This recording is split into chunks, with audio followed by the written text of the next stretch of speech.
கண்ணியத்திற்கும் பெரும் மதிப்பிற்கும் உரிய பெரியார்களே, சங்கைக்குரிய சகோதரர்களே, தாய்மார்களே, சகோதரிகளே, எல்லாம் வல்ல அல்லாஹ்வின் நல்லடியார்களே, அல்ஹம்துலில்லாஹ்.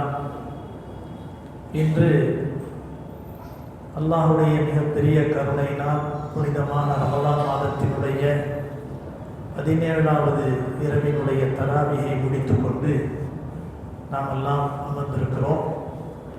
இன்று பத்ர் சஹாபாக்களுடைய இரவு இது. நம்முடைய பள்ளியில் வழக்கமாக காலையில் சுபூஹ் தொழுகைக்கு பிறகு யாசீன் ஓதி பத்ர் சஹாபாக்களுடைய திருநாமங்களை சொல்லி இன்ஷா அல்லாஹ் துஆ செய்யப்படும். அல்ஹம்துலில்லாஹ்.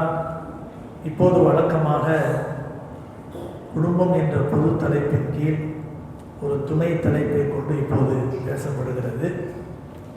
இன்றைக்கு 22வது ஜுசுவில் கால் ஜுசு முடிவடைந்திருக்கிறது. 21.25 ஜுசு முடிவடைந்திருக்கின்றன. இன்று சூரத்து அன்கபூத் என்ற சிலந்தி பூச்சி என்ற சூரா முடிக்கப்பட்டு, சூரத்து ரூம் என்ற அத்தியாயம் முடிக்கப்பட்டு, சூரத்து லுக்மான் என்ற அத்தியாயம் முடிக்கப்பட்டு, சூரா அலிஃப் லாம் மிம் சஜ்தா என்ற அத்தியாயம் முடிக்கப்பட்டு, சூரத்துல் அஹ்ஸாப் என்ற அத்தியாயமும் முடிக்கப்பட்டிருக்கிறது. அல்ஹம்துலில்லாஹ். இன்று ஓதப்பட்ட அத்தியாயங்களின் மூலம் பல செய்திகளை, குடும்பத்துக்கு தேவையான பல செய்திகளை அல்லாஹ் சுப்ஹானஹு வ தஆலா சொல்லி காட்டுகின்றான். அதிலே முக்கியமாக இன்று ஓதப்பட்ட அத்தியாயத்தில் சூரத்துல் அஹ்ஸாப் என்ற அத்தியாயத்தை அவசியம் ஒவ்வொருவரும் படித்து பார்க்க வேண்டும். சூரத்துல் அஹ்ஸாபிலே சில மனிதர்கள் இப்போது சொல்கிறார்கள் இல்லையா, முஹம்மது ஸல்லல்லாஹு அலைஹி வஸல்லம் அவர்கள் நம்மை போன்ற மனிதர் தான் என்று சொல்வார்கள். நஊது பில்லாஹி மின் தாலிக். சூரத்துல் அஹ்ஸாபை ஓதி பார்த்தால் நமக்கு இல்லாத தனித்துவம் வாய்ந்த தனிப்பெரும் சிறப்புகள் நபி அவர்களுக்கு என்ன இருக்கின்றன, நமக்கு கொடுக்கப்படாத தனி சலுகைகள் நபி அவர்களுக்கு என்ன வழங்கப்பட்டிருக்கின்றன என்ற விஷயங்களை எல்லாம் அல்லாஹ் சுப்ஹானஹு வ தஆலா நிறைய வசனங்களின் மூலமாக பேசுகிறான். அதில் முக்கியமாக நபிகள் நாயகம் ஸல்லல்லாஹு அலைஹி வஸல்லம் மனைவிமாரை பற்றி பேசுகிறான். நம்முடைய மனைவிமார் ஒரு நன்மை செய்தால் என்ன நன்மை கிடைக்குமோ அதைவிட நபியினுடைய மனைவிமார்கள் என்ற ரீதியில் அவர்களுக்கு வழங்கப்படக்கூடிய அந்தஸ்து என்னன்னு சொன்னால் 22வது ஜுஸ் ஆரம்பிக்கும் போது அப்படி தான் அல்லாஹ் ஆரம்பிக்கிறான். வமை யக்னுத் மின்குன்ன லில்லாஹி வ ரசூலிஹி வ தஅமல் சாலிஹன் நுத்திஹா அஜ்ரஹா மர்ரத்தைன் வ ஆதத்னா லஹா ரிஸ்கன் கரீமா. ஒரு நன்மை செஞ்சால் நமக்கு ஒரு 10 நன்மை கிடைக்கும்னு சொன்னால், நபிகள் நாயகம் ஸல்லல்லாஹு அலைஹி வஸல்லம் மனைவிமார்கள் ஒரு நன்மையை செஞ்சால் 20 நன்மை கிடைக்கும். நுத்திஹா அஜ்ரஹா மர்ரத்தை, டபுள் மடங்கு நன்மையை கொடுப்போம்னு அல்லாஹ் சொல்கிறான். வேற யாருக்காவது உலகத்தில் அந்த மாதிரி இருக்கா? நபியினுடைய மனைவி என்ற அற்புதமான ஒரு சிறப்புக்கு உரித்தான பெண்மணிகளுக்கு வழங்கப்படக்கூடிய சலுகை இதுவென்றால், நபி அவர்களுக்கு எப்பேற்பட்ட சலுகை வழங்கப்பட்டிருக்கும். சூரத்துல் அஹ்ஸாபினுடைய ஆரம்பத்திலேயே அல்லாஹ் சுப்ஹானஹு வ தஆலா எப்படி சொல்கிறான் என்றால், அந்நபியு அவுலா பில் முஃமினீன். நபி இருக்கிறார்களே மூமின்களுக்கு ரொம்ப நெருக்கமானவர்கள், நேசமானவர்கள். மின் அன்ஃபுஸிஹிம், அவருடைய உயிரை விட நேசமானவர்கள்.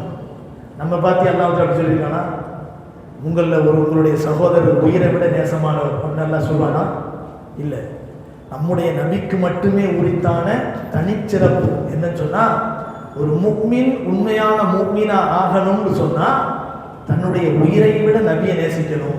அது மட்டும் இல்லை, அதுக்கடுத்து இன்னொரு சலுகை அல்லாஹ் சொல்கிறான், மற்ற மூமின்களுக்கு இல்லாத ஒரு சலுகை. அஸ்வாஜுஹு உம்மஹாத்து. நபி அவர்கள் ஒருத்தரை கல்யாணம் பண்ணிட்டாங்கன்னு சொன்னால் கியாமத்து நாள் வரைக்கும் மூமின்களுக்கு அவங்க தாய் தான். அவங்கள யாரும் கல்யாணம் பண்ணக்கூடாது, ஹராம். நபியினுடைய மனைவிமார்கள் நபி அவர்கள் கல்யாணம் பண்ணி ஒரு நாள் வாழ்ந்துட்டாலும் சரி, அவர்கள் உலக மூமின்களுக்கு என்ன வேணும்? தாயாக இருப்பாங்க. தாயை கல்யாணம் பண்ண முடியுமா? கல்யாணம் பண்ணக்கூடாது, ஹராம் ஆகிடும். இப்போ நபி அவர்களுடைய மனைவிமார்களுக்கு மட்டுமே இந்த சிறப்பு, இந்த தன்மை. நபி அவர்களிடத்திலே வாழ்ந்து விட்டார்கள் என்பதற்காக வேண்டி அவர்களுக்கு வழங்கப்படக்கூடிய சிறப்பு என்ன? அவர்கள் உலக மூமின்களுக்கு தாய்.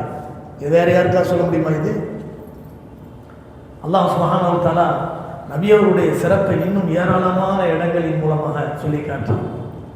நம்ம இன்னொரு வாய்ப்பு கிடைக்கும்போது இன்ஷா அல்லாஹ் அதை பற்றி சொல்லுவோம். நம்ம குடும்பம் என்ற தலைப்புக்கு கீழே ஒரு துணை தலைப்பாக நாம் எடுத்து பேச வரக்கூடிய விஷயம் என்னன்னு சொன்னால், மனைவி அமைவதெல்லாம் இறைவன் கொடுத்த வரம். இதுதான் நம்ம தமிழில் சொல்லுவாங்க. உண்மையிலேயே ஒரு மனைவி நமக்கு சிறந்த மனைவியை அமைகிறாங்கன்னு சொன்னால் அதுக்கு அர்த்தம் என்ன தெரியுமா? அவர்கள் நம்முடைய கையில் இருக்கக்கூடிய செல்வங்களை விட அல்லாஹ் ரசூலை அதிகம் நேசிக்கக்கூடியவர்களாக இருப்பார், ஆகிரத்தை அதிகம் நேசிக்கக்கூடியவர்களாக இருப்பார். இப்படி இருந்தால்தான் அந்த மனைவி சிறந்த மனைவியாக இருப்பாள். ஒரு கணவன் மார்க்கத்துக்காக வேண்டிய ஒரு செயலை செய்யும் போது, சேவையை செய்யும் போது, அதுக்கு துணையாக அந்த மனைவி இருந்து ஆதரவாக இருப்பது தான் அந்த மனைவி ஒரு சிறந்த மனைவி என்பதற்கான இலக்கணம் என்பதை நமக்கு இந்த குர்ஆனுடைய வசனங்கள் இன்றைக்கு சொல்லி காட்டுகிறது. இன்னைக்கு ஓதப்பட்ட அந்த வசனத்தில் சூரத்துல் அஹ்ஸாபினுடைய 28வது வசனத்திலிருந்து நபியினுடைய மனைவிமார்களுக்கு சில உபதேசங்களை செய்கிறான். அந்த உபதேசங்கள் நம்ம மனைவிமார்களுக்கும் என்ன செய்யுது, அது தேவையான ஒன்று என்ற அடிப்படையில் இங்கே நம்ம பேசுகிறோம். அன்னைக்கு ஒரு நாள் நம்ம பேசும்போது நபிகள் நாயகம் ஸல்லல்லாஹு அலைஹி வஸல்லம் மௌனம் என்ற அர்த்தத்தில் நம்ம தலைப்பு கீழே நம்ம பேசும்போது, குடும்பத்தில் பிரச்சனை வரக்கூடாதுன்னு சொன்னால் சில சந்தர்ப்பங்களில் பேச வேண்டிய கட்டத்தில் கூட மௌனமாக போயிடணும். கணவன் பேசினா மனைவி மௌனமாக போயிடணும், மனைவி பேசினா கணவன் மௌனமாக போயிடணும் அப்படிங்கிற விஷயத்தை பற்றி நிறைய விஷயங்கள் நம்ம என்ன செஞ்சோம், சொன்னோம். அந்த நேரத்தில் நபிகள் நாயகம் ஸல்லல்லாஹு அலைஹி வஸல்லம் அவர்கள் அவருடைய வாழ்க்கையில் ஏற்பட்ட ஒரு ஆதாரத்தை நம்ம சொல்லி காட்டோம்.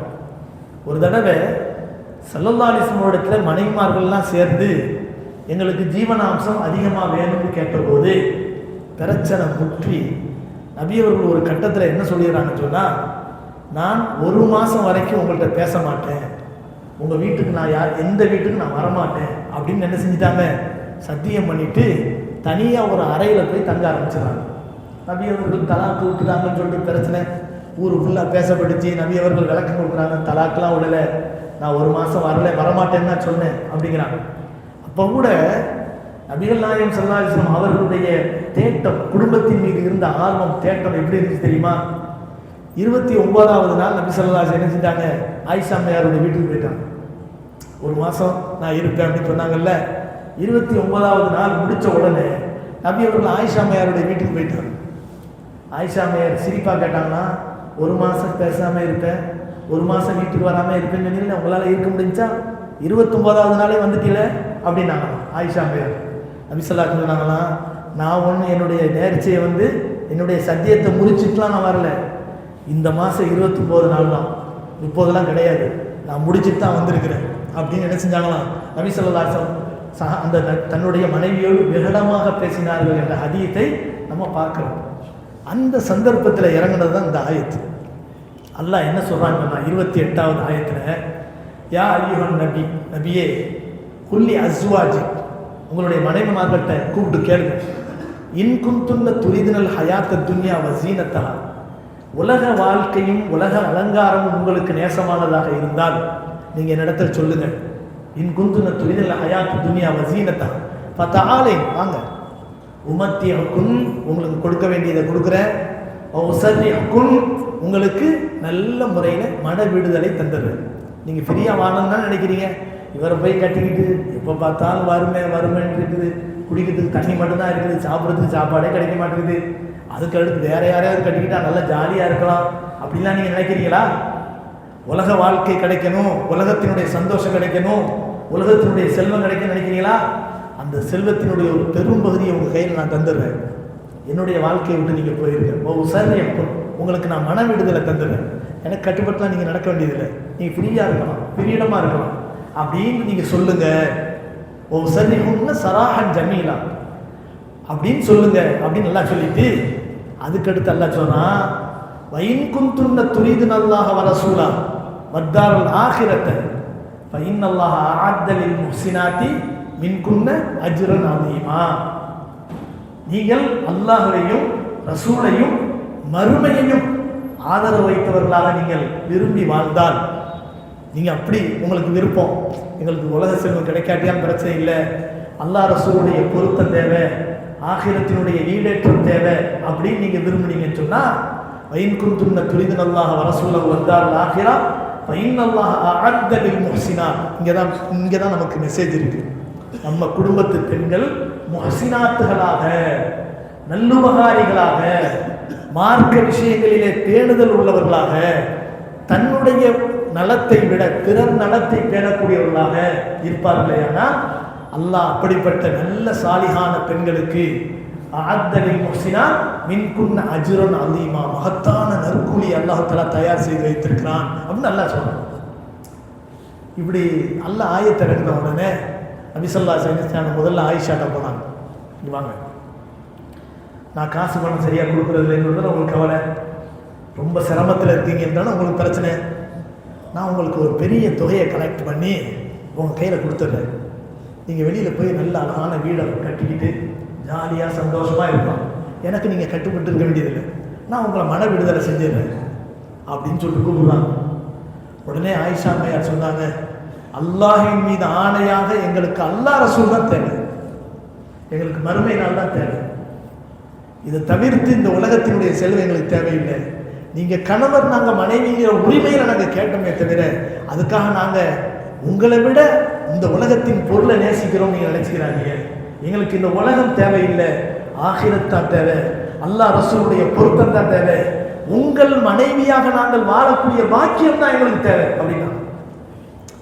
அந்த வரலாற்றில் எழுதுறாங்க, ஆயிஷா நாயியை கூப்பிட்டு கேட்ட உடனே ஆயிஷா நாயி என்ன வார்த்தை சொன்னாங்களோ, ஒவ்வொரு மனைவியாக கூப்பிட்டு நபி அவர்கள் இப்படி கேட்குறாங்க. ஆயிஷா அம்மையார் சொன்ன அந்த வார்த்தையை அனுப்பிசகாமல் ஒவ்வொரு மனைவியும் அப்படியே சொன்னாங்க, எங்களுக்கு அல்லாஹ் ரசூல் தான் தேவை, ஆகிரத்தின் ஈடேற்றம் தான் தேவை, எங்களுக்கு உலக செல்வம் தேவையில்லை அப்படிங்கிற விஷயத்த நபிகள் நாயகம் ஸல்லல்லாஹு அலைஹி வஸல்லம் அவரிடத்துல அந்த மனைவிமார்கள் சொன்னார்கள். அப்படிங்கிற விஷயத்தை அல்லாஹ் சுப்ஹானஹு வ தஆலா அந்த குர்ஆனினுடைய வசனத்தினுடைய விளக்கத்தில் முஃபஸ்ஸிர்கள் நமக்கு சொல்லி காட்டுறாங்க. இப்போ இந்த இடத்துல நம்ம அறிந்து கொள்ள வேண்டிய விஷயம் என்னன்னு சொன்னால், ஒரு மனைவி என்ற ரீதியில் ஒரு பெண் ஒரு கணவனுக்கு செய்ய வேண்டிய உபகாரங்களில் மிக முக்கியமான உபகாரம் தெரியுமா? கணவனுடைய தகுதிக்கு ஏற்றவாறு அவரிடத்துல செலவு வைக்கலாமே தவிர அதுக்கு மீறிய செலவினங்களை ஆசைப்படக்கூடாது. கணவனுக்கு விரலுக்கேற்ற வீக்கம் தானே, விரலுக்கு ஏற்ற வீக்கம், அவருக்கு முடிஞ்சா செய்ய போறாரு, முடியாது. ஒருத்தருக்கு சம்பளமே 20,000 ரூபா தான், ஆனால் மனைவி லிஸ்ட் எழுதி வச்சிருக்கிறது 30,000 ரூபா லிஸ்ட், முடியுமா? அந்த கணவனுக்கு சிரமம் தானே. அப்போ மனைவி என் கணவனின் கையில் எவ்வளவு ரிஸ்க் அல்லாஹ் கொடுக்குறானோ அதுக்கு தோல்வா என்னுடைய வாழ்க்கை அமைச்சிக்கிறதுன்னு நினைச்சு ஒரு பெண் செய்வாளையானா அவள் தான் முஹ்சினாத், அவள் தான் ஒரு சிறந்த பெண்மணி என்பதை அல்லாஹ் சொல்லலாம். அந்த பெண்களுக்கு அல்லாஹ் தஆலா மகத்தான நற்கூலியை தயார் செய்து வைத்திருக்கிறான் என்ற விஷயத்தை அல்லாஹ் தஆலா சொல்லி காட்டுறான். அதுக்கடுத்து அந்த பெண்களுக்கு நபியினுடைய மனைவிமார்களுக்கு சொல்லக்கூடிய உபதேசங்கள் நம்ம வீட்டு பெண்களுக்கும் அது உபதேசமாக கருதப்படும். அல்லாஹ் என்ன சொல்றான் தெரியுமா? நல்ல விஷயங்கள்ல ஈடுபடுங்க, நல்ல காரியங்களில் ஈடுபடுங்க அப்படின்னு சொல்லிட்டு, அதாவது யாராவது உங்களுடைய வீட்டுக்கு வந்தால், அவர்கள் அந்நிய ஆண்களாக இருந்தால் அவர்களிடத்தில் நீங்கள் என்ன செய்யுங்க, மென்மையாக குலைந்து குலைந்து பேசாதீர்கள், அவர்களிடத்தில் குலைந்து பேசாதீர்கள். வீட்டில் அவங்க இல்லையே, வாங்கலை, உள்ளே வந்து உட்காருங்களேன், டீ குடிச்சிட்டு போகலாமே, இப்படிலாம் சொல்லாதீங்க. அந்நிய ஆண்களாக இருந்தால், உங்கள் வீட்டு கணவன் இல்லை என்றால், உங்கள் வீட்டில் ஆண்கள் இல்லை என்றால், தனியாக இருக்கும்போது நீங்கள் வந்து உட்காருங்க, டீ குடிச்சிட்டு போகலாம், அப்படின்னு கொஞ்ச நேரம் இருந்துட்டு போகலாம், இப்படிலாம் பேசாதீங்க. அவரிடத்தில் என்ன செய்யுங்க, நீங்கள் பேசும்போது கட் அண்ட் ரைட்டாக பேசுங்க, அதை உறுதியாக பேசுங்க. நீங்கள் ஆம்பளைங்க இல்லை யாரும், நீங்கள் எப்போ இருக்கிறாங்களோ அப்போ வந்து பாருங்கள், சாயந்தரம் வந்துடுவாங்க அப்போ வந்து பாருங்கள், இப்படி பேசுங்க. அப்படி நீங்கள் பேசாமல் நீங்கள் குலைந்து பேசினால் அந்த வந்திருக்கக்கூடிய ஆணின் உள்ளத்தில் கெட்ட எண்ணங்கள் உருவாகலாம் அப்படின்னு நல்லா சொன்னாங்க. நபியினுடைய மனைமார்களுக்கு இந்த உத்தரவுன்னா நம்ம வீட்டு பெண்களுக்கு என்ன உத்தரவு? இதுதான். ஒரு குடும்பத்தினுடைய ஒரு குடும்பத்தை கட்டமைக்கக்கூடிய குடும்ப தலைவி யாரு? ஹோம் மினிஸ்டர் அப்படின்னு சொல்லிட்டு சொல்லலாம். ஒரு நம்முடைய குடும்பத்தினுடைய மந்திரியாக இருக்கக்கூடியவர் யாருன்னா ஒரு பெண். அந்த பெண் எப்படி தன்னுடைய குடும்பத்தை கட்டமைக்கணும்னு சொன்னா, அந்நிய ஆண்களுக்கு அவர்கள் தங்களுடைய வீட்டிலே தன்னுடைய கணவன் ஆண் துணை இல்லாத நேரத்தில் இடம் கொடுக்கக்கூடாது அப்படிங்கிற விஷயத்தை அல்லாஹ் நமக்கு சொல்லித்தாங்க. அதுக்கு அடுத்து தெரியுமா, வக்கர்ன ஃபீ புயூத்திகுன்ன, பெண்களாகிய நீங்கள் நபியினுடைய மனைவிமார்களே, நீங்கள் தேவையில்லாம வெளியில சுத்தாம வீட்டுக்குள் அடங்கி இருங்கள். வலா தபர்ருஜுன தபர்ருஜல் ஜாஹிலியத்தில் ஊலா, முந்திய காலத்தில் அறியாத மக்கள் அறியாமை காலத்துல பெண்கள் ஊர் ஊரா சுத்துற மாதிரி நீங்க என்ன செய்யாதீங்க, சுத்தாதீங்க. அறியாம காலத்துல சுத்துனாங்களோ இல்லையோ, இப்பதான் ரொம்ப சுத்துறாங்க. வீட்டிலே இருக்கிறது இல்லை, ஊர் ஊரா சுத்துறாங்க. நம்ம குடும்பத்து பெண்கள்லாம் சீதைகள் பிரச்சனை இல்லை, நம்ம குடும்பத்து பெண்களை பத்தி நம்ம பிரச்சனை இல்லை. இந்த வெளிநாட்டு பெண்களை பார்க்குறோம்ல, ஒரு பனியனை ஒன்று போட்டுக்கிட்டு, ஒரு டவுசரை ஒன்று போட்டுக்கிட்டு, ஒரு பெரிய மூட்டையை ஒன்று பின்னால் தூக்கி வச்சுக்கிட்டு ஊர் ஊரா சுற்றுறாங்க. அமெரிக்காவில் உள்ளவ ஆஸ்திரேலியா போகிறா, அதாவது இது கனடா போகிறா, இந்தியாவுக்கு வர்றா, ஸ்ரீலங்கா போகிறா, எங்கே பார்த்தாலும் அவங்க இருக்காங்க. ஆண் துணை கிடையாது. அவருடைய வாழ்க்கை எப்படி, கல்யாணம் பண்ணுவாங்க, சாயந்தரம் முடிஞ்சு போச்சு கல்யாணம். இந்த வாழ்க்கை நிலைக்கிறது இல்லை. ஆனால் இஸ்லாமிய வாழ்க்கை எப்படி தெரியுமா, வக்கர்ன ஃபீ புயூத்திகுன், உங்களுடைய வீட்டுக்குள் நீங்கள் அடங்கி இருங்கள். வலா தபர்ருஜுன தபர்ருஜல் ஜாஹிலியா, அறியாமை காலத்திலே மக்கள் ஊர் ஊரா சுற்றுன மாதிரி நீங்கள் சுற்றாதீர்கள். இது இரண்டாவது உபதேசம். மூணாவது உபதேசம். நாலாவது தெரியுமா, வஅகிம்ன ஸலாத், தொழுகையை நிலைநாட்டுங்கள். வஆதீன ஸகாத், ஸகாத்தை கொடுங்கள். முக்கியமான கட்டளை. நல்ல 5 வேளைக்கு முன்சப்ல நின்று தொழுவார். வீட்டை போய் பார்த்தா தீனே இருக்காது. சொல்றதுக்கு பயம், ஏப்பா தொழுவோம்ப்பா, வேலையை பார்த்து போங்க, நீங்க மட்டும் தலையை நெத்தியை தேய்ச்சி என்னத்தை கண்டீங்க அப்படின்ட்டுவாங்க வீட்டில். பெண்களிடத்துல தீன் வந்துருச்சுன்னு வச்சுக்கோங்களேன், தொழுகையாளியா மாறிட்டாங்கன்னு வச்சுக்கோங்களேன், அந்த குடும்பமே சொர்க்கத்து குடும்பம், அற்புதமான குடும்பம். நபியினுடைய மனைவிமார்களுக்கு அல்லாஹ் கட்டளை போடுறான், நீங்க தொழுகையை நிலைநாட்டுங்கள், ஜக்காத்து கொடுங்கள். ரொம்ப முக்கியமான கட்டளை. ஆனா நம்ம குடும்பத்தில் நடக்காத கட்டளை.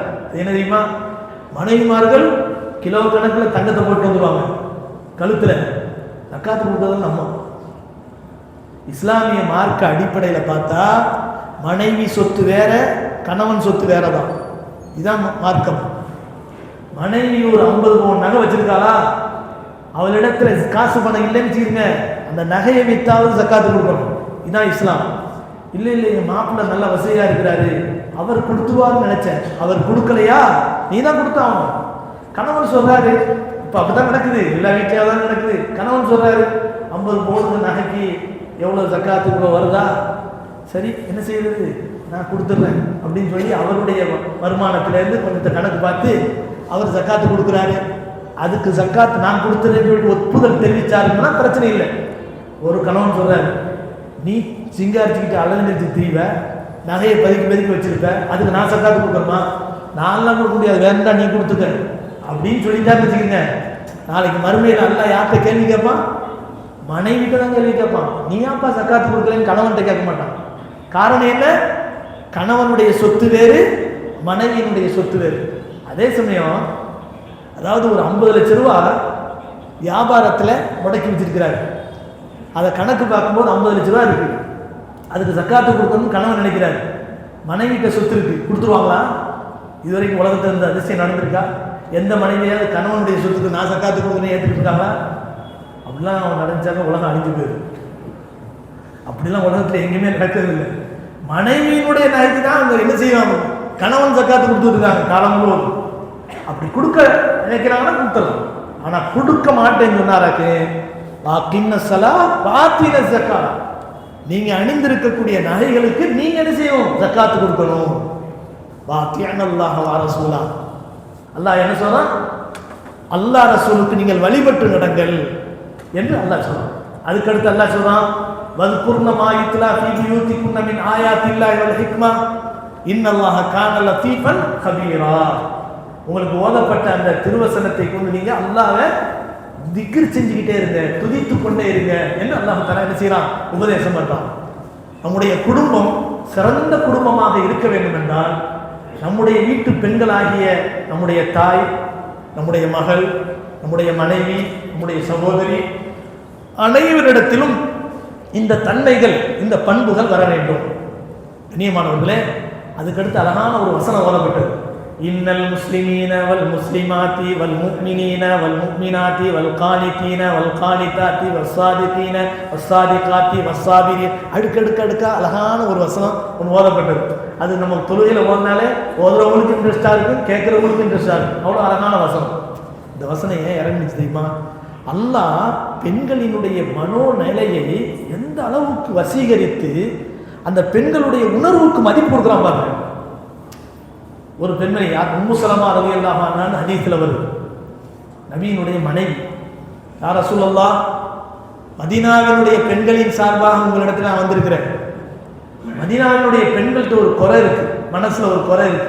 என்ன தெரியுமா? குர்ஆன்ல அல்லாஹ் பேசுற இடமெல்லாம் ஆம்பளைங்களை பார்த்தே பேசுறான். யா அய்யுஹல்லதீன ஆமனூன்னு தான் அல்லாஹ் சொல்றான். இப்படி எல்லா இடத்துலையும் ஆண்பாலாகவே அல்லாஹ் புலங்குறான். ஆண்களுக்கு சொல்ற மாதிரியே பேசுறான். எங்கேயாவது பெண்களை சேர்த்து சொல்லியிருக்கானா? பெண்களுக்கு இது ஒரு பெரிய குறையா இருக்கு, எங்களை பத்தி அல்லாஹ் சொல்லவே மாட்டான், எங்களை குறிப்பிட்டு அல்லாஹ் பேச மாட்டான் அப்படின்னு எல்லா பெண்களும் ஒரு குறையா நினைக்கிறாங்க. அப்படின்ன உடனே நபி ஸல்லல்லாஹு அலைஹி வஸல்லம் பதிலே சொல்லல. உடனே மிம்பர்ல ஏறாங்க, இந்த ஆயத்தை ஓதி காட்டுறாங்க. அல்லாஹ் எந்த அளவுக்கு ஸ்பீடா அந்த பெண்களுடைய உணர்வுக்கு மதிப்பு கொடுத்த ஆயத்தை இருக்கான் பாருங்க. நிச்சயமாக முஸ்லிமான ஆண்கள், முஸ்லிமான பெண்கள், முஃமினான ஆண்கள், முஃமினான பெண்கள், உண்மையான ஆண்கள், உண்மையான பெண்கள், பயபக்தியான ஆண்கள், பயபக்தியான பெண்கள், வல்கானித்தீன வல்கானிதாத்தி வஸ்ஸாதிகீன வஸ்ஸாதிகாத்தி வஸ்ஸாபிரீன வஸ்ஸாபிராத்தி, பொறுமை மிகுந்த ஆண்கள், பொறுமை மிகுந்த பெண்கள், வல்காஷிஈன வல்காஷிஆத்தி, உள்ளச்சம் மிகுந்த ஆண்கள், உள்ளச்சம் மிகுந்த பெண்கள், வஸ்ஸாயிமீன வஸ்ஸாயிமாத்தி, நோன்பாளிகளான ஆண்கள், நோன்பாளிகளான பெண்கள். அப்படியே அல்லாஹ் அடுக்கடுக்கா சொல்றான். எல்லாத்தையும் பெண்பாலான்னு சொல்றான், பெண்களை சேர்த்து சொல்றான். இந்த இடத்துல நம்ம புரிந்து கொள்ள வேண்டும். கடைசி அல்லாஹ் என்ன சொல்றாங்கன்னா, அஅத்தல்லாஹு லஹும் மக்ஃபிரத்தன் வ அஜ்ரன் அலீமா. இவர்கள் அனைவருக்கும் அல்லாஹ் மக்ஃபிரத்தையும் மகத்தான நற்கூலியையும் அல்லாஹ் தஆலா ஏற்பாடு செய்து வைத்திருக்கிறான். அல்லாஹ் சுப்ஹானஹு வ தஆலா சொல்லி காட்டுறான். இந்த இடத்துல நம்ம கவனிக்க வேண்டிய விஷயம் என்னன்னு சொன்னா, அல்லாஹ் சுப்ஹானஹு வ தஆலா என்ன செய்கின்றான்? பெண் என்பவனை ஒதுக்கி வைக்கவில்லை. பொதுவான ஒரு விஷயத்தை இந்த இடத்துல நம்ம அறிவிப்பு செய்யறோம். இந்த மாதிரி ஒரு மாதிரி சாலைன்னு வந்திருக்கிறாங்க, தாங்கள் அனைவரும் உதவி செய்யுங்கன்னு சொல்றோம். இது ஆண்பாலா இருக்கிறதுனால பெண்கள்லாம் கொடுக்காதீங்கன்னு அர்த்தமா? ஒரு விஷயத்தை சொல்லும் போது பொதுவாக தான் சொல்ல முடியும். ஆண்களும் கொடுங்க, பெண்களும் கொடுங்க, ஆண்கள் செய்யுங்க, பெண்களும் செய்யுங்க அப்படியே சொல்லுவாங்க? அப்படி கிடையாது. அதாவது குர்ஆன்ல இன்னைக்கு 2வது ரக்காத்துல சஜிதா வருது அப்படின்னு சொன்ன உடனே இது ஆண்களுக்கு மட்டும் சொல்லப்பட்டுச்சு, பெண்கள்லாம் சஜிதா செய்ய வேண்டியது யாராவது இருப்பாங்களா? சொல்லப்படக்கூடிய செய்தி பொதுவானது. அது ஆண்பாலா இருந்தாலும் பெண்பாலா இருந்தாலும் மனித இனத்துக்கு சொல்லப்படக்கூடிய விஷயம். இப்படிதான் அல்லாஹ் தஆலா பொதுவான விஷயத்தை சொன்னானே தவிர இந்த பதில் சொல்லியிருக்கலாம், இது என்னப்பா எல்லாருக்கும் பொதுவாக தானே சொன்னேன், இது என்ன பிரிச்சு பிரிச்சு சொல்லணும்னு என்ன அவசியம்? ஆனால் அல்லாஹ் என்ன செய்யறான் தெரியுமா? பெண்கள்கிட்ட இப்படி ஒரு மனசுல குமுறல் இருக்கா, ஒரு எண்ணம் இருக்கா, நான் மதிப்பு கொடுக்குறேன், அந்த உணர்வுக்கு மரியாதை கொடுக்குறேன், பெண்களை நான் சேர்த்து சொல்றேன்னு சொல்லி குர்ஆனுடைய ஒரு நீண்ட அழகான ஒரு வசனத்தை அல்லாஹ் இறக்கி காட்டி பெண்ணை நான் ஒதுக்கலைங்கிற விஷயத்தை அல்லாஹ் இங்கே ஊர்ஜிதப்படுத்துறான்னு சொன்னா எவ்வளவு அற்புதமான ஒரு விஷயம். கண்ணியமானவர்களே, இது அல்லாஹ் தஆலா பெண்களுக்கு கொடுக்கக்கூடிய முக்கியத்துவத்தை பற்றி சொல்லக்கூடிய ஒரு விஷயம். இப்போ நம்ம வீட்டு பெண்களும் நல்ல குடும்பமாக மாற வேண்டும் என்றால் இது மாதிரியான தன்மைகள் நம்முடைய பெண்களிடத்தில் வர வேண்டும். உலகத்தை நேசிக்காத, ஆகிரத்தை நேசிக்கக்கூடிய, மேலும் நல்ல அமல்களில் ஈடுபடக்கூடிய, வீட்டுக்குள் அடங்கியிருக்கக்கூடிய, தொழுகையை நிலைநாட்டக்கூடிய, ஜகாத்தை கொடுக்கக்கூடிய, அல்லாஹ் ரசூலுக்கு வழிபடக்கூடிய, குர்ஆன் திலாவத்தில் ஈடுபடக்கூடிய, திக்ருகளில் ஈடுபடக்கூடிய நல்ல பெண்களாக இருக்க வேண்டும் என்ற விஷயத்தை அல்லாஹ் சொல்றான். இது இன்னைக்கு ஓதப்பட்ட சூரத்துல் அஹ்ஸாபுடைய 28வது ஆயத்திலிருந்து வரக்கூடிய ஒரு விஷயம். அதே மாதிரி இன்னைக்கு ஓதப்பட்ட அத்தியாயத்தில் சூரா லுக்மான். லுக்மான் தான் யாரு? அவங்க நபிலாம் கிடையாது, ஒரு வழி தான். ஆனால் அவங்க பேரில் ஒரு அழகான சூறாவை அல்லாஹ் தஆலா இறக்கியிருக்கான். இதில் நம்ம குடும்பத்து பிள்ளைகளுக்கு அழகான பாடத்தை அல்லாஹ் சொல்கிறான். இது ரொம்ப நேரம் ஆகும், இருந்தாலும் அந்த சுருக்கமாக சொல்லி முடிச்சிடுறேன். லுக்மான் அலைஹிஸ்ஸலாம் தன்னுடைய மகனுக்கு சொன்ன உபதேசத்தை அல்லாஹ் வரிசைப்படுத்தி என்ன செய்யறான் சொல்றான். பெற்றோர் அல்லாஹ்வுக்கு இணை வைக்க கூடாது 1, பெற்றோருக்கு பணிவிடை செய்ய வேண்டும் 2, பெற்றோர் பாவத்தையோ இணை வைத்தலையோ உபதேசம் செய்தால் அதற்கு கட்டுப்படக்கூடாது 3. அதற்கு அடுத்து யா புனைய இன்னஹா இன்தகும் மிஸ்கால ஹப்பத்தின் மின் ஹர்தலின் ஃபத்தகும் ஃபீ ஸஹ்ரத்தின் அவ் ஃபிஸ் ஸமாவாத் அவ் ஃபில் அர்த் யக்தி பிஹல்லாஹ். இணை வைத்தல் என்ற ஒரு விஷயத்தை, பாவமான ஒரு விஷயத்தை நீ செய்து விட்டால் அது அணுவளவு இருந்தாலும் நாளை மறுமையிலே அதை அல்லாஹ் குற்றம் கண்டுபிடிப்பான். யா புனைய அக்மிஸ் ஸலாஹ், என்னுடைய மகனே தொழுகையை நிலைநாட்டுவாயாக 5வது உபதேசம். அதாவது யா புனைய அக்மிஸ் ஸலாத்த வஅ்முர் பில் மஅரூஃப், அடுத்தது நன்மையை ஏவுவாயா, வன்ஹா அனில் முன்கர், தீமையை தடுப்பாயா, வன்ஹா அனில் முன்கர் வஸ்பிர் அலா மா அஸாபக், உனக்கு ஏற்படக்கூடிய எந்த ஒரு சிரமமாக சோதனையாக இருந்தாலும் பொறுமையை மேற்கொள்வாயா. இன்ன தாலிக மின் அஸ்மில் உமூர், பொறுமை என்பது காரியங்களிலே ஒரு உறுதி வாய்ந்த காரியம். அதுக்கு அடுத்து தெரியுமா, நம்ம பிள்ளைகளுக்கெல்லாம் சொல்ல வேண்டிய இந்த காலத்தினுடைய முக்கியமான விஷயம் என்ன சொன்னா, போன்லையும் கம்ப்யூட்டர்லையும் லேப்டாப்லையும் மூழ்கி போயிருக்கக்கூடிய நம்ம பிள்ளைங்க மோசமான ஒரு நிலைக்கு ஆளாக்கப்பட்டிருக்கிறார்கள். என்ன தெரியுமா, நமக்கும் நம்ம பிள்ளைகளுக்கும் நம்முடைய குடும்ப உறவினர்களுக்கு மத்தியில் இருக்கக்கூடிய ஒரு பெரிய ஒரு கேப், பெரிய ஒரு இடைவெளி. இந்த போன்ல இந்த இன்டர்நெட்ல மூழ்கி போன அந்த பிள்ளைங்க இருக்காங்க பார்த்தீங்களா, அவங்க பாடத்தை தான் பார்ப்பாங்க, ஹோம் ஒர்க்குன்னு சொல்லிட்டு பாடத்தை தான் பார்த்துட்டு இருப்பாங்க. அந்த பிள்ளைகள்கிட்ட ஒரு தன்மை என்னன்னு சொன்னா, அந்த காலத்துல எல்லாம் நம்ம பிள்ளைங்க எப்படி இருந்தாங்கன்னு சொன்னா, யாராவது சொந்தக்காரங்க வந்தா ரூம்ல இருந்தாலும் வெளியே வந்து அஸ்ஸலாமு அலைக்கும் மாமி, அஸ்ஸலாமு அலைக்கும் மாமா, அஸ்ஸலாமு அலைக்கும் சாச்சா, நல்லா இருக்கீங்களா, வாங்க வாங்க அப்படின்னு சொல்லிட்டு உள்ள உட்கார வைப்பாங்க, கொள்ளுவாங்க, கை கொடுப்பாங்க, கூப்பிடுவாங்க. ஆனா இப்போ அப்படி இருக்கா? ஒவ்வொருத்தரும் ஒரு ரூம்ல உட்காந்துக்கிறது. சொந்தக்காரங்க வந்த உடனே நம்மள மாதிரி ஒரு வயசானவங்க வாங்க உட்காருங்க. பிள்ளைங்கள்லாம் எங்க, பிள்ளைங்களெல்லாம் பார்க்க முடியல, எல்லாம் உங்க ரூம்ல இருக்கிறாங்க. பிள்ளைங்க வெளியே வர்றாங்க, கூப்பிடுங்களேன் பார்க்கணுங்க. தம்பி இங்க வாமா அப்படின்னா ஒரு 10 நிமிஷம் கூப்பிட்டதுக்கு பின்னால இங்க வர்றாரு, வந்து ஹாய் எப்படி ஹாய் அங்கே நல்லா இருக்கலா, ஆண்டி நல்லா இருக்கலா, இப்படி கொஞ்ச நேரம் நிற்பாரு. சரிம்மா நீங்கள் வேலையை பாருமா. இவங்களுக்கே ஒரு மாதிரி சங்கடமாக போயிருங்க, நெடிட்டே இருக்கிறாங்க, ஒன்றுமே பேச மாட்டானே, அதை விட்டு போயிடுவாங்க. என்ன வாழ்க்கை இது, என்ன வாழ்க்கை? அடுத்த தடவை இந்த உறவினர்கள் வீட்டுக்கு வருவாங்களா, வந்தால் பேச மாட்டாங்க, ஆளுக்கு ஒரு ரூமில் நுழைஞ்சிக்கிறாங்க. விருந்தோம்பல் என்பது, உபசரிப்பு என்பது சாதாரணமான விஷயம் அல்ல. அது இஸ்லாமிய மார்க்கத்தில் ஒன்றரை கலந்த ஒரு அற்புதமான ஒரு விஷயம்.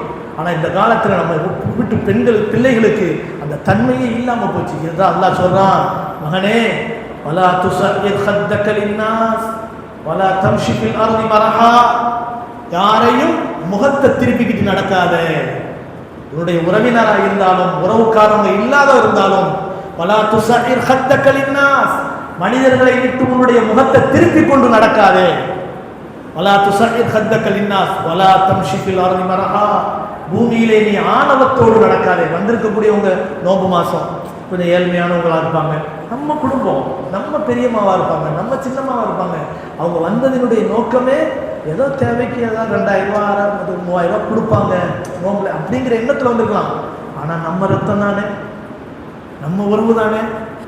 இந்த உறவை நிச்சயமாக என்ன செய்யக்கூடாது, கேவலமாக நினைக்கக்கூடாது. வாழ்க்கை இப்படியே இருக்கும் நினைக்கக்கூடாது. இன்னைக்கு நம்ம கையில கொடுத்து நீ அங்க கொடுக்குறியா இல்லையான்னு நான் பார்க்கிறேன்னு அல்லாஹ் சொல்றான். நாளைக்கு அவங்க பிள்ளைங்களுடைய கையில செல்வத்தை கொடுத்து நம்மளை வாங்கக்கூடிய நிலைமை அல்லாஹ் ஆக்கிடலாம். அல்லாஹ் காப்பாற்ற நமக்கு அப்படிப்பட்ட ஒரு நிலைமை. உலக வாழ்க்கையில யாரையும் சார்ந்து யாரிடத்திலும் கையேந்தி நிற்கக்கூடிய ஒரு நிலையை விட்டு அல்லாஹ் நம்ம அனைவரையும் பாதுகாப்பானாங்க, நம்ம பிள்ளைகளை பாதுகாப்பானாங்க. அந்த ஒரு இழிவான நிலை நம்ம யாருக்குமே வந்துடக்கூடாது. ஆனா நம்ம ஒரு முந்தைய ஒரு வயல்ல சொல்லியிருக்கிறோம், ஒரு குடும்பத்துல 10 பேர் இருக்கிறாங்கன்னு சொன்னா ஒருத்தர் அல்லாஹ் வசதி படைச்சவளை ஆக்கி வச்சிருப்பான். ஏன் தெரியுமா? இது அல்லாஹ்வுடைய சோதனை. இல்லாதவர்களையும் சோதிக்கிறான், இருக்கப்பட்டவர்களையும் சோதிக்கிறான். இருக்கப்பட்டவர்களுக்கு அல்லாஹ் அத்தனை பேருடைய ரிஸ்க் கொடுத்து இத்தனை பேருடைய தேவையை நிறைவேற்றி வைக்கிறான் அல்லாஹ் பார்க்கிறான். இல்ல இல்ல, நான் சம்பாதிச்ச காசு, நான் வசதியானவன், நான் ஏன் அவனுக்கு கொடுக்கணும், அவன் வந்து கேட்கட்டுமே. இல்லை. உதவி செய்யறதுங்கிறது வந்து கேட்கிறவங்களுக்கு மட்டும் இல்லை. சூரத்து தாரியாத்துல ஒரு அழகான வசனத்தை சொல்றான், லிஸ்ஸாஇலி வல் மஹ்ரூம். கேட்கக்கூடியவங்களும் கொடுங்க, கேட்கறதுக்கு வெட்கப்பட்டு வீட்டில் உட்கார்ந்துருக்காங்களே அவங்கள தேடி பிடிச்சு கொடுங்கன்னு அல்லாஹ் சொல்றான். நம்ம வீட்டுக்கு வர்றாங்க, சொந்த பந்தங்கள் வர்றாங்க, நம்ம பெரிய வாப்பாவா இருக்கலாம், சின்ன வாப்பாவா இருக்கலாம், நம்ம பெரியம்மாவா இருக்கலாம், சின்னம்மாவா இருக்கலாம், அவங்க தேவைக்காக தான் வந்திருக்கிறாங்க.